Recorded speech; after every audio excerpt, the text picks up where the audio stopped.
제자들에게 물어 이르시되 사람들이 나를 누구라고 하느냐?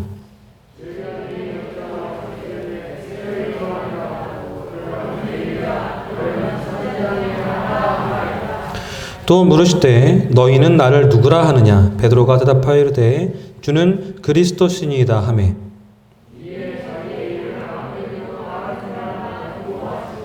인자가 많은 고난을 받고 장로들과 대제사장들과 서기관들에게 버림받아 죽임을 당하고 사흘 만에 살아나야 할 것을 비로소 그들에게 가르치시되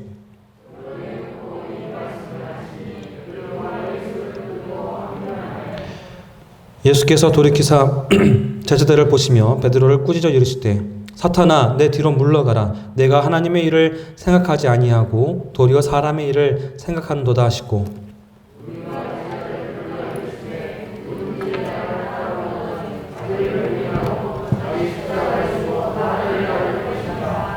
아멘. 네, 우리 말씀의 제목은 나에게 예수님은 누구인가 라는 제목입니다. 어느 날 예수님께서 제자들에게 물어보십니다. 사람들이 나를 누구라고 하느냐? 예수님께서 이렇게 질문하셨을 때에 제자들이 여러 가지로 답을 하죠. 세례 요한입니다. 엘리야라고 합니다. 아니면 선지자 중에 하나라고 합니다. 그렇게 소문들을 말합니다. 그런데 세상이 예수님을 어떻게 생각하느냐라는 것은 예수님에게 그렇게 중요한 것이 아니었습니다. 하지만 제자들이 예수님을 어떻게 생각하느냐 하는 것은 아주 중요한 문제입니다. 왜냐하면 제자들이 그들이 바로 복음 사역을 이어갈 사람들이었기 때문에 그렇습니다. 그래서 다시 한번 물어보십니다. 너희는 나를 누구라고 하느냐고. 너희는 나를 누구라 하느냐. 여러분은 어떠십니까? 만약에 예수님께서 여러분에게 너는 나를 누구라고 하느냐 이렇게 물으신다면 뭐라고 답을 하시겠습니까? 세상이 다른 사람들이 예수님에 대해서 뭐라고 말하든지 중요한 것은 내가 예수님을 어떻게 생각하느냐 그것이 중요한 것입니다. 믿음은 나의 믿음을 고백하는 것입니다. 목사님이 이렇게 말하더라. 장로님이 이렇게 말씀하시더라. 우리 엄마가 이렇게 말하더라. 우리 아빠가 그렇게 말하더라. 누가 그러더라 하는 것은 아무런 의미가 없습니다. 중요한 것은 내가 어떻게 믿느냐 그것이 중요한 거예요. 내가 예수를 어떻게 믿느냐, 내가 예수를 누구로 고백하느냐, 나의 고백이 무엇이냐가 나의 믿음인 것입니다. 믿음은 다른 사람이 대신해 줄 수가 없습니다. 믿음은 자기 스스로 자신의 믿음으로 하나님과 연결되는 것입니다. 그렇기 때문에 교회에 가족들이 나와서 같이 예배를 드리지만 다 각자 자기의 믿음으로 하나님께 영광을 돌리고 있는 거예요. 아내의 믿음이 좋다고 해서 내 믿음이 좋은 것이 아닙니다. 부모의 믿음이 좋다고 해서 내 믿음이 좋은 게 아니에요. 물론 서로 좋은 영향력을 끼칠 수는 있겠지만, 주고받을 수는 있겠지만 결국은 다 각자 자신의 믿음을 가지고 신앙생활을 하는 것입니다. 여러분들이 예수님을 향한 고백이 분명했으면 좋겠습니다. 우리가 성경 말씀대로 사느냐 못 사느냐 그런 것보다 중요한 것은 예수님을 향한 고백이 분명한가, 내 고백이 분명한가, 그것이 더 중요합니다. 비록 내 생활이 온전하지 못해도, 내 행동이 말씀처럼 살지 못해도, 내 믿음이 부족해도 주님을 향한 믿음의 고백이 분명하다면 그 사람은 바로 설 수가 있습니다. 너는 나를 누구라고 하느냐? 이 질문에 주님, 예수님은 저의 구주이십니다. 이렇게 고백하시는 여러분들 되시기를 축복합니다. 베드로가 주는 그리스도이십니다. 이렇게 고백을 하죠. 너희가 나를 누구라고 하느냐라는 이 질문에 대해서, 이 물음에 제자를 대표해서 베드로가 답을 합니다. 주는 그리스도이십니다. 그리스도라는 단어는 우리말로 구세주라는 단어죠. 예수님이 세상을 구원하신 분이시다. 나를 구원하신 분이시다. 라는 고백인 거예요. 이것이 가장 핵심적인 믿음입니다. 모든 믿음이 여기서 시작되는 거예요. 예수님이 나의 구주이시다. 이것이 믿음입니다. 예수님이 나의 구주라는 단어 속에는, 말 속에는 두 가지 내용이 포함되어 있습니다. 첫 번째는 예수님이 나의 죄를 사해 주시는 분이다. 용서해 주시는 분이다. 그런 뜻이 담겨 있어요. 예수님께서 십자가를 통해서 내 죄를 담당해 주시고 그 은혜로 내 죄가 사함받았다라는 것을 믿는 것. 그리고 그 은혜를 통해서 내가 영원한 하나님 나라의 백성이 되었다라는 것을 믿는 것입니다. 이것이 바로 예수님을 구주라고 고백하는 고백의 내용인 것이죠. 두 번째는 예수님이 나의 삶의 기준이 되어주시고 힘이 되어주시는 분이다라고 하는 뜻이 담겨 있습니다. 예수님 바라보면서 삶을 바로잡고 예수님 말씀으로 힘을 얻고 예수님 말씀 따라서 사는 거예요.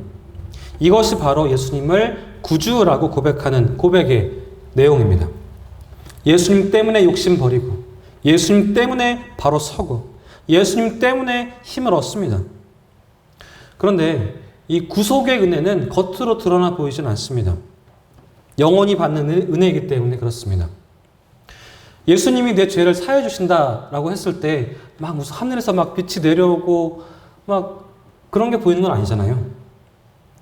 나의 진실한 고백 속에서 죄를 느끼고 내가 믿고 또 내가 감동받는 것입니다. 누리는 거예요.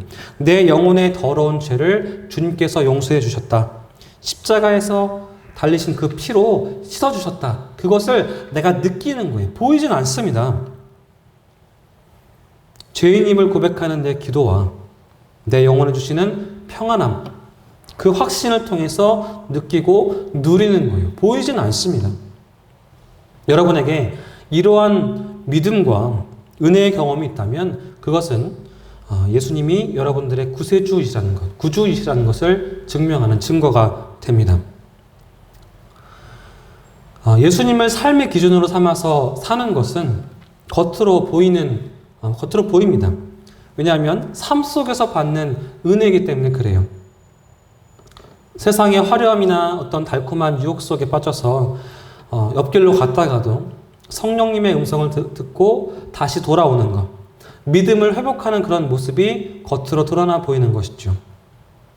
이기심과 헛된 욕심, 그런 것에 빠졌다가 예수님 말씀이 떠올라서 십자가 앞에 엎드리고 예배당에 나와서 눈물을 흘리고 기도하고 예배드리는 그 모습들을 볼 때에도 우리가 눈으로 볼 수 있는 변화라고 말할 수 있습니다. 광야 같은 세상에서 지치고 힘들고 넘어졌을 때에도 낙심되었을 때에도 성령님께서 주시는 위로하심과 힘 주시는 은혜로 다시 일어날 수 있는 것, 그것도 겉으로 보여지는 은혜의 경험인 것입니다.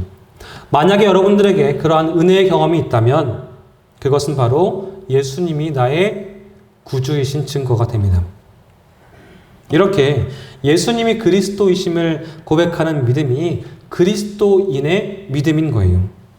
첫 번째가 뭐라고요? 내 영혼의 죄를 사하시는 분이시다. 두 번째, 내 삶의 기준이 되시는 분이시다. 그분이 바로 예수님이라는 고백이 바로 우리 믿음의 고백이 되어야 하는 것입니다.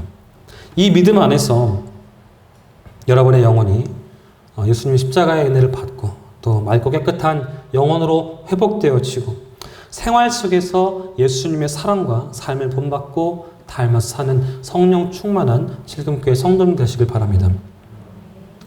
베드로가 이제 주는 그리스도이십니다라고 고백하니까 예수님께서 주님께서 십자가에서 죽으실 것과 사흘 만에 부활하실 것을 얘기를 하세요.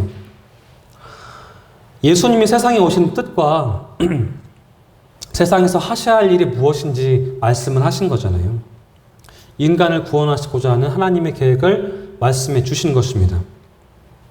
하지만 아직은 믿음이 설익은 제자들에게 그 말씀이 이해되지 않았어요. 받을 수가 없었습니다. 예수님을 따르는 것이 세상에서 영광을 누리고 물질적인 복을 받을 것이다라고 생각하는 제자들에게는 이 말씀을 받아들일 수가 없는 거예요. 이해할 수가 없는 거예요. 예수님이 십자가에서 죽을 것이다 라는 말에 다 깜짝 놀라는 거예요. 그러면 여태 따라다니는 우리는 뭐가 되는가? 어떻게 되는 것인가? 앞으로 어떻게 살아야 하나? 뭐 그렇게 좀 황당하고 당황했을 것입니다. 그런 제자들의 생각이 본문에도 잘 나타나 있습니다.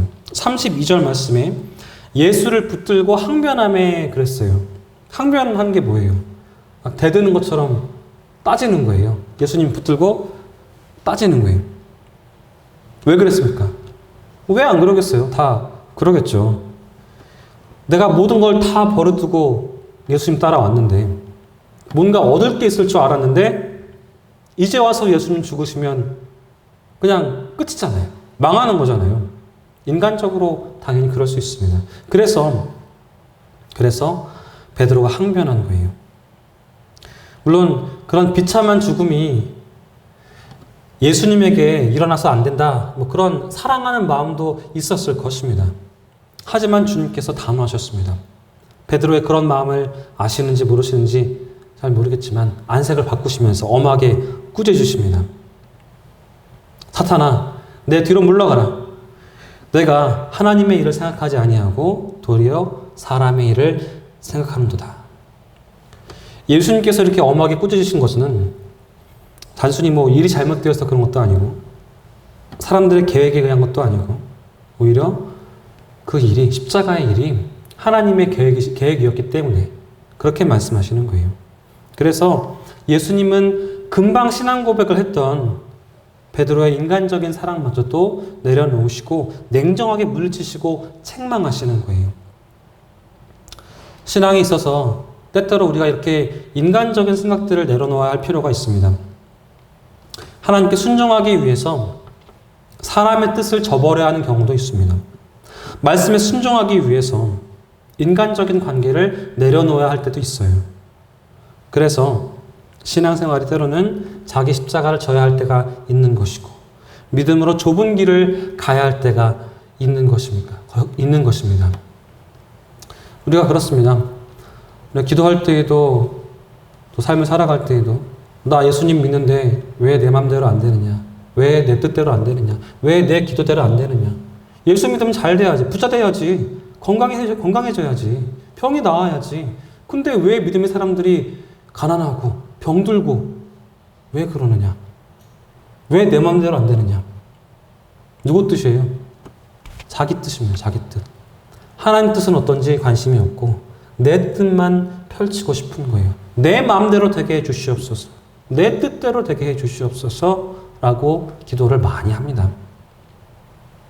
주님께서 그런 우리를 향해서 이렇게 말씀하시는 거예요. 34절에 누구든지 나를 따라오려거든 자기를 부인하고 자기 십자가를 지고 나를 따를 것이니라. 자기를 부인하고라고 하셨어요. 인간적인 생각을 내려놓고 욕심과 이기심을 내려놓고 세상적인 가치를 비우고 그런 뜻이 담겨 있는 거예요. 물론 그렇게 하는 것이 쉽지는 않습니다. 그래서 자기 십자가를 지는 것이 되는 거예요. 이 믿음으로 주님께 나아가는 사람이 십자가 후에 부활이 있는 것처럼 그 안에서 예수님 사랑하는 그 믿음 안에서 위로와 평안함을 또 기쁨과 감사가 넘치게 되는 삶을 살게 되는 것입니다. 산속에서 어렵고 힘들고 낙심될 때에 예수님을 향해서 믿음의 고백을 하십시오. 그 고백으로 인해서 새 힘을 얻고 위로받고 다시 일어서시기 바랍니다. 때로는 세상의 현란함, 아름다움, 좋은 것들 뭐 그런 것들로 인해서 마음이 흔들립니다. 그럴 때 구주이신 예수님을 생각하면서 이겨내세요. 그럼 본문의 29절 말씀 보시면 예수님이 물어보신 질문이 나오죠. 너희는 나를 누구라고 하느냐? 예수님은 우리 각자에게도 여러분에게도 나에게도 똑같은 질문을 하십니다. 너희는 나를 누구라고 하느냐? 너는 나를 누구라고 하느냐? 이 질문은 우리 인생에 있어서 가장 중요한 질문이에요.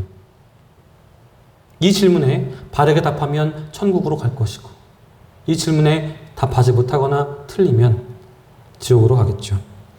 물론 이 질문에 대한 답은 복잡하지도 않고 어렵지도 않습니다. 간단하고 분명하죠. 다 아시죠. 성경을 하나님 말씀으로 믿고 그대로 받아들이면 이 질문에 대해서 언제나 쉽게 답을 할 수가 있어요. 바르게 답할 수 있습니다. 예수님이 하나님의 아들이시고 저의 구세주이십니다. 그리스도이십니다. 이렇게 믿고 고백하면 그 사람은 생명을 얻게 되고 또 구원을 받게 될 것입니다. 하지만 이와 같은 고백이 없다면, 믿음이 없다면 구원에 가까이 갈 수가 없습니다. 너는 나를 누구라고 하느냐? 예수님은 하나님의 아들이시고 그리스도이십니다. 이처럼 언제든지 분명하게 확신에 차서 고백할 수 있는 여러분들 되시기 바랍니다. 그러면 이제 본문의 말씀을 조금 더 자세하게 살펴보겠습니다. 첫 번째로 예수님의 첫 번째 질문을 봅니다. 27절 말씀에 예수와 제자들이 빌립보 가이사랴 여러 마을로 나가실새 길에서 제자들에게 물어 이르시되 사람들이 나를 누구라고 하느냐 그랬어요. 예수님께서 제자들이랑 같이 빌립보 가이사랴로 갔습니다. 이 분봉왕 빌립이 로마의 황제의 로마 황제 가이사의 신전을 세우고 자기 이름 빌립과 로마 황제의 이름을 따서 거기를 빌립보 가이사랴라고 불렀어요. 거기에는 여러 가지 우상들이 많이 세워졌습니다. 그러다 보니까 거기에는 우상을 섬기는 사람들도 많이 있었어요. 같이 모여 살았습니다. 그러니까 예수님께서 자기를 배척하는 유대인들과 또 자기를 억지로 붙잡아서 왕으로 삼으려는 그런 유대인들을 피해서 이방인들이 주로 살고 있는 빌립보 가이사랴로 가신 거예요. 그동안에 예수님께서 이제 거의 2년 반 동안 제자들과 함께 하시면서 많은 것들을 가르치셨습니다. 그리고 예수님께서 그들이 보는 앞에서 놀라운 권능들을, 놀라운 능력들을 보여주셨어요. 제자들에게 자신이 누구이신가를 가르치신 거예요. 이제 예수님의 가르치심이 거의 끝나갑니다. 십자가를 지시기 위해서 예루살렘으로 가야 했기 때문이에요. 그래서 예수님은 제자들이 얼마나 예수님을 바르게 이해하고 있는가, 예수님의 가르침에 대해서 얼마나 바르게 이해하고 있는가 그것을 확인하고 싶으셨습니다. 그래서 첫 번째 질문을 하시는 거예요. 사람들이 나를 누구라고 하느냐? 28절에 제자들이 여짜와 이르되 세례 요한이라 하고 더러는 엘리야 더러는 선지자 중에 하나라 합니다. 그러죠. 제자들이 사람들이 가지고 있는 견해를 세 가지로 요약을 합니다. 첫 번째가 예수님을 세례 요한이라고 말합니다. 그렇게 이야기를 해요. 마가복음 6장에 의하면 세례 요한은 분봉왕 헤롯에게 목배임을 당했습니다. 죽었어요. 그런데 왜 사람들이 예수님을 세례 요한이라고 봤을까요? 그것은 예수님이 행하시는 놀라운 능력 때문에 그랬습니다. 사람들 생각하기에는 죽었다가 살아난 사람, 아니면 하늘에 올라갔다가 내려온 사람, 그런 사람만이 이런 놀라운 능력을 행할 수 있을 것이다라고 생각했기 때문에 그렇게 본 거예요. 두 번째 견해는 예수님을 엘리야로 봤습니다. 엘리야는 죽지 않고 하늘로 올라간 그런 선지자지요. 말라기 말씀에 의하면 메시아에 앞서서 보내신 받기로 그렇게 되어 있습니다. 그래서 사람들은 예수님을 메시아가 아니라 메시아 앞서서 보냄받은 그런 선지자, 엘리야다. 그렇게 본 것이죠. 세 번째 견해는 뭐예요? 예수님을 선지자 중에 한 사람이다라고 그렇게 보았습니다. 세 가지 견해의 공통점이 있는데요. 그것이 뭐냐면 사람들이 예수님의 능력을 부인하진 않았어요. 그래서 예수님을 하늘에서 보내신 선지자다. 그렇게 말을 했습니다. 하지만 예수님을 메시아로 보진 않았고 메시아 앞서서 보내신 받은 선지자로 본 거예요. 그러면 사람들은 왜 예수님께서 그렇게 놀라운 능력을 보여주시고 또 놀라운 가르치심을 주시는데 왜 메시아로 이렇게 받아들이지 못했을까요? 두 가지 이유가 있습니다. 사람들이 그리스도, 구세주에 대해서, 메시아에 대해서 잘못 이해하고 있었기 때문에 그렇습니다.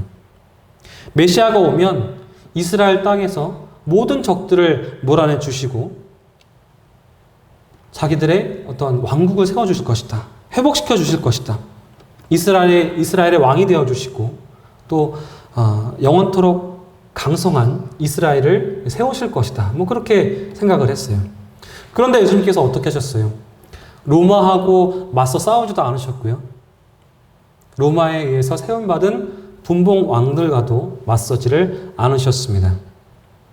오히려 예수님께서 자신이 죽어야 함을 말씀하셨어요. 이렇게 사람들이 원하는 메시아, 사람들이 원하는 주님과는 너무나 달랐습니다. 또 다른 이유가 있습니다. 사람들이 유대교에서 출교당할 것을 두려워했기 때문에 그래요. 그 당시에 유대교에서 출교당한다는 것은 사회적으로 완전히 고립되는 것을 의미합니다. 그래서 사람들은 예수님의 권위 있는 가르치심에도 불구하고 놀라우신 권능에도 불구하고 예수님을 메시아라고 말하는 것을 꺼려했습니다. 대신에 예수님을 세례 요한이다, 엘리야다, 선지자다 그렇게 보았던 것입니다. 두 번째 29절에 예수님의 두 번째 질문을 봅니다. 또 물으시되 너희는 나를 누구라 하느냐? 베드로가 대답하여 이르되 주는 그리스도시니이다 하매 그랬어요. 두 번째 질문이 이거죠. 너희는 나를 누구라고 하느냐? 아까 말씀드린 대로 이 질문은 우리 인생에 있어서 아주 중요한 질문입니다. 이 선택으로 우리 삶의 방향이 정해지기 때문에 그래요. 두 번째 예수님 질문에서 너희라는 단어가 강조되고 있습니다. 다른 사람들은 예수님을 선지자 중에 하나라고 봤어요. 세례 요한이다, 엘리야다 그렇게 봤습니다. 예수님의 의도는 너희도 나를 똑같이 보고 있느냐? 아니면 너희는 나를 다르게 보고 있느냐? 다르게 생각하느냐? 그렇게 물어보시는 거예요. 이 질문에 베드로가 답을 합니다. 이때 베드로의 답은 베드로가 즉흥적으로 한 게 아니에요. 제자들이랑 이야기를 나누고 대표해서 대답한 것입니다. 제자들은 예수님과 함께 다니면서 놀라운 권능도 보았고 가르치심도 들었습니다. 그래서 예수님이 누구이신지 계속해서 생각하고 또 대화했을 거예요. 깊은 대화를 나누었을 것입니다. 그 당시 사람들은 예수님이 그냥 선지자라고 보았을 것이고 또 더구나 바리새인들, 서기관들은 바알세불이 들렸다, 귀신 들렸다 그렇게까지 이야기를 했습니다. 이럴 때에 오늘 본문에서 베드로와 제자들이 예수님에 대해서 내린 결론이 무엇입니까? 주는 그리스도이십니다 라는 거예요. 아주 대답이 명백했습니다. 예수님이 그리스도이심을 바르게 믿고 바르게 고백을 했습니다. 아무튼 베드로를 비롯한 예수님의 제자들은 성경이 말씀하는 대로 예수님을 바르게 보고 예수님을 바르게 믿었어요. 그리고 바르게 고백했습니다. 예수님은 하나님의 아들이십니다. 이 말씀은 예수님이 바로 하나님이시다라는 것이죠. 그래서 유대인들이 예수님이 자기를 하나님과 동등하게 여긴다라고 하면서 예수님을 죽이라고 했던 거예요. 예수님을 하나님의 아들, 그리스도이시다, 하나님이라고 믿지 않았던 것이죠. 사람들은 멸망으로 인도하는 넓은 길을 걸었습니다. 하지만 예수님의 제자들은 생명으로 인도하는 좁은 길로 걸었습니다. 너는 나를 누구라고 하느냐? 이 시간 우리도 예수님께서 우리에게 하시는 이 질문을 피할 수 없습니다. 대답해야 돼요. 예수님은 하나님의 아들이시고 저의 구세주이십니다. 그리스도이십니다. 분명하게 이와 같은 믿음을 가진 사람만이 구원을 받습니다. 세 번째, 30절에 예수님께서 경고하세요. 이에 자기의 일을 아무에게도 말하지 말라 경고하시고. 예수님은 제자들에게 자기의 일을 말하지 말라고 하세요. 자기가 그리스도이신 것을 아무에게도 말하지 말래요. 이상하지 않으세요? 이상하지 않으세요? 우리가 생각하기에는 다음에는 이런 말씀이 와야 될 것 같습니다. 이에 자기의 일, 곧 자기가 그리스도이신 것을 또 하나님의 아들이신 것을 모든 사람이 알 수 있도록 널리 전파하라고 명하시니라 라고 기록이 돼야지 조금 맞는 말씀 같지 않으세요? 왜 예수님께서 그런 경고를 하셨을까요? 왜 전하지 말라고 하셨을까요? 왜냐하면 아직도 복음이 완성되지 않았기 때문에 그렇습니다. 예수님의 죽으심과 부활이 일어나기 이전이었기 때문에 그렇습니다. 그래서 복음의 내용이 완전하게 채워지지 않았기 때문에 그런 거예요. 사람들이 예수님을 세례 요한이다, 엘리야다, 선지자다 그렇게 말했잖아요.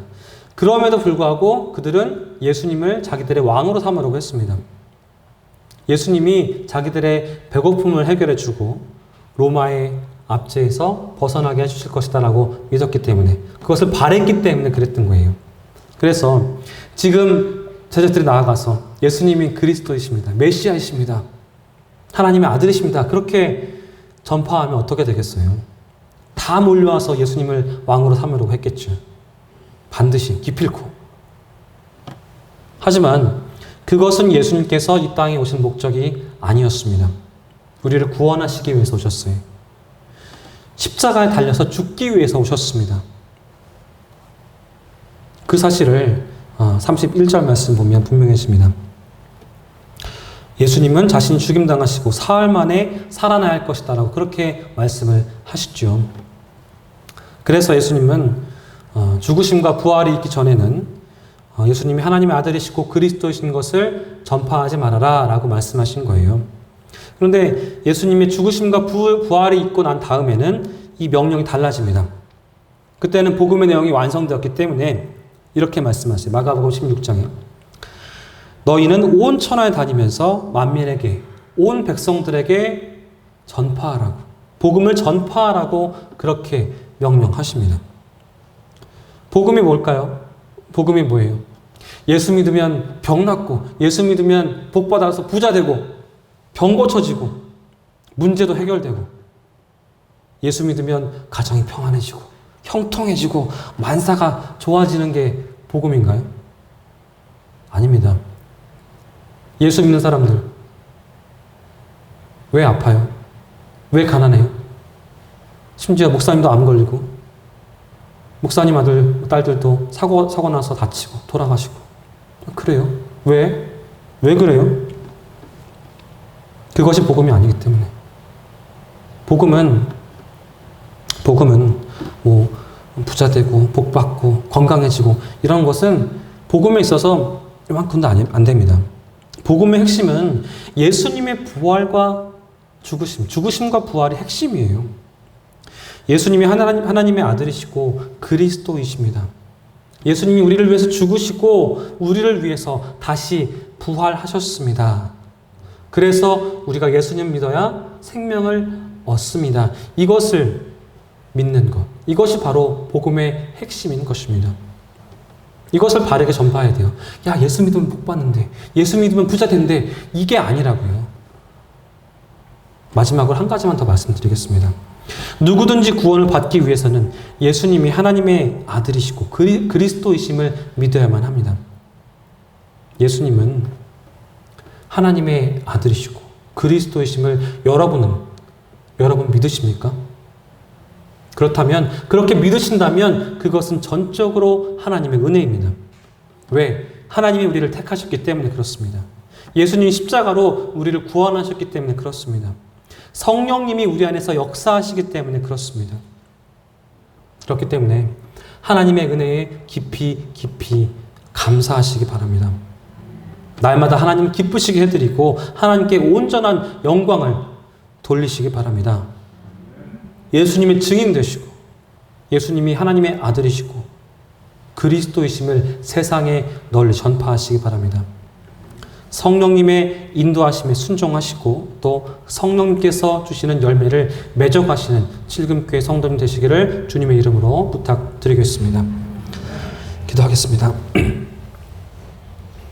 우리를 죽음에서 생명으로 옮겨주신 하나님 아버지, 살려주신 주님, 은혜의 말씀에 허락하시니 감사합니다. 하나님께서 나를 살려주셨고 자녀로 삼아주셨고 의롭다고 칭해주셨음을 우리는 말씀을 통해서 잘 알고 있습니다. 알고 있는 그 사실을 우리의 입술을 통해서 하나님이 나의 주인 되시고 하나님 나의 구원이심을 고백하길 원합니다. 오늘 말씀으로 확신하고 복음 주심에 감사하면서 하나님이 나의 주인 되심을 고백하는 성도가 되게 하여 주시옵소서. 예수님의 이름으로 간절히 기도합니다. 아멘.